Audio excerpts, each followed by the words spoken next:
Keep that applause going as we welcome Somalia.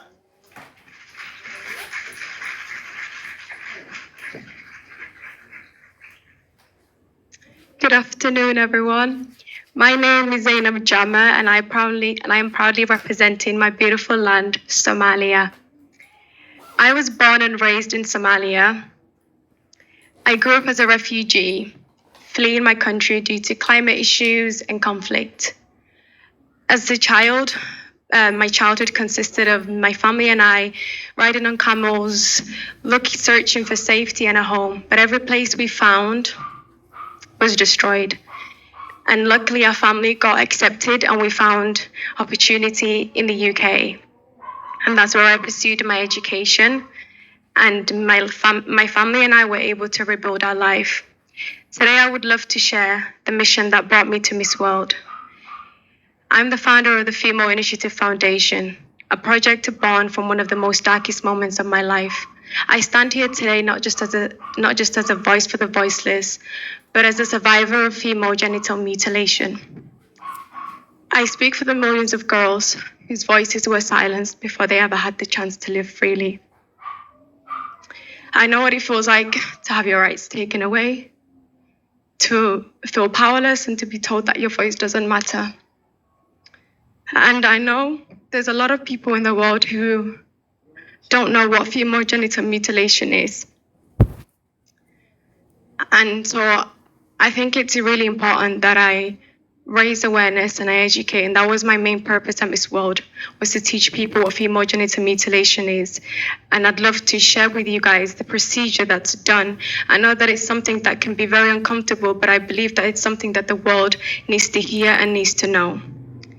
And I will explain to you this at first hand. I was 7 years old. I was outside playing with my friends when I was picked up. My clothes were ripped off and I was taken to a room where 3 women waited with blades, scissors, and all tools. These women were not doctors, nor were they medically trained. Just tradition passed down through generations. They cut off my clitoris, the part of my body meant for womanhood. They then sliced away the inner labia and the outer labia. I remember I screamed in pain because during the procedure, there's no anesthesia used, no comfort, only blood and loud silence.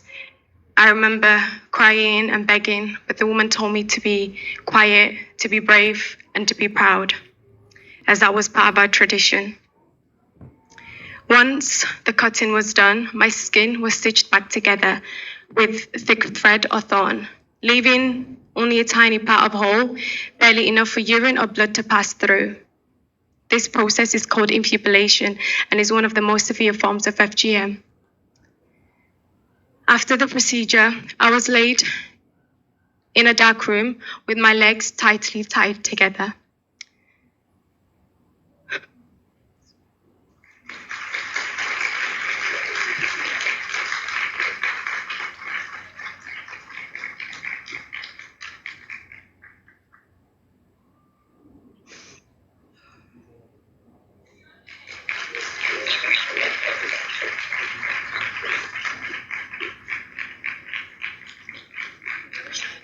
So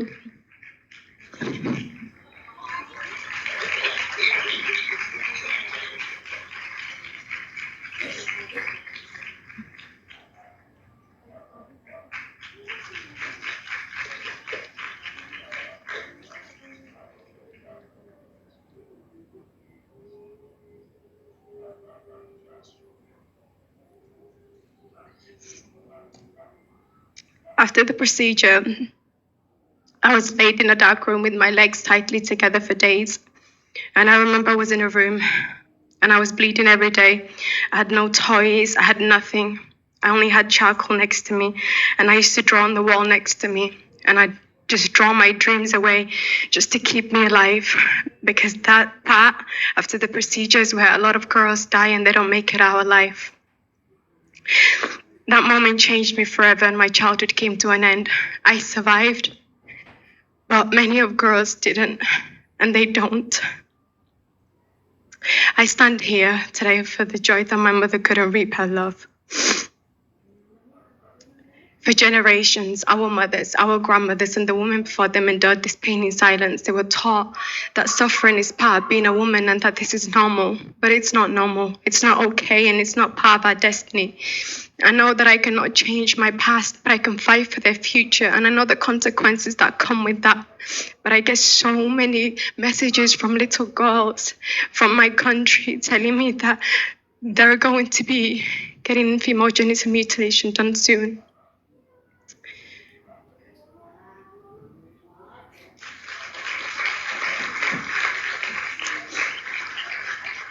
98% of women in Somalia have undergone female genital mutilation. 98% is a very big number, and that 2% are just the infants that have not reached the age to be cut yet. That's a whole nation of women in my country. And through my foundation, I bring awareness. I go into community and I do public speaking. I teach mothers that that tradition should never come at the cost of a child's body or soul. We can honor our traditions without having to harm our little daughters. I also created a sisterhood of survivors back home in the UK. Most of them my closest friends. We cry together, we heal together, but most importantly, we use our voices. We fight as we believe that our voices can protect the next generation. I want to protect all the young girls from blades that should never touch them. No little girl should go from playing outside to bleeding in a dark room. And the crown that I wear as Miss Somalia doesn't just represent beauty, but to me it represents responsibility, it represents truth. And I wear it for Fortune, I wear it for Deqa. Fortune and Deqa, both full of life and dreams, whose family I interviewed. Both of them bled to death from this same horror. Their hearts stopped beating because somebody thought that tradition was way more important than their lives. Their bodies couldn't survive what mine barely did. And so, no matter what the consequences is, I'll continue to keep fighting until I see change and until I see the world talk about it. Thank you so much. Thank you, Somalia. I think that all the ladies are standing for you. There you are, you can see. Ladies, we just heard something that I think to all of us and to every guy here, every girl, every mother, every grandmother, we have heard a voice which has to be listened to. We've heard a voice that needs to be listened to by grandmothers, by mothers in your country, and we need to hopefully and carefully and kindly explain to those people in your country that it's wrong. There is no right. It's wrong. And what has been believed in the past, like many, many people have different customs, you have to eventually stop and think that custom is wrong. And there is no shame in being wrong. The shame is not to put it right. So we all stand together and we will make it something that we explain to women, not make them feel bad because they believe that was the right thing to do. You don't do anything by telling people they were bad. They didn't understand. Now we must make them understand by everybody coming together to save other young girls from the same torture and cruelty which was thought to be the right way. Thank you for your bravery.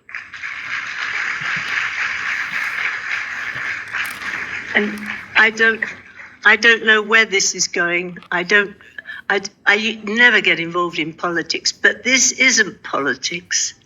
This is a social denigration, cruelty, and totally unacceptable, unnecessary thing to do to any female, little girl.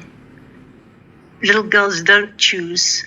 Now grandma must learn the new way of life. There is no excuse that's because we did it, you have to have it done. So We've got to put that right. We must all do it together, okay? So you can explain this. Thank you very much. Left.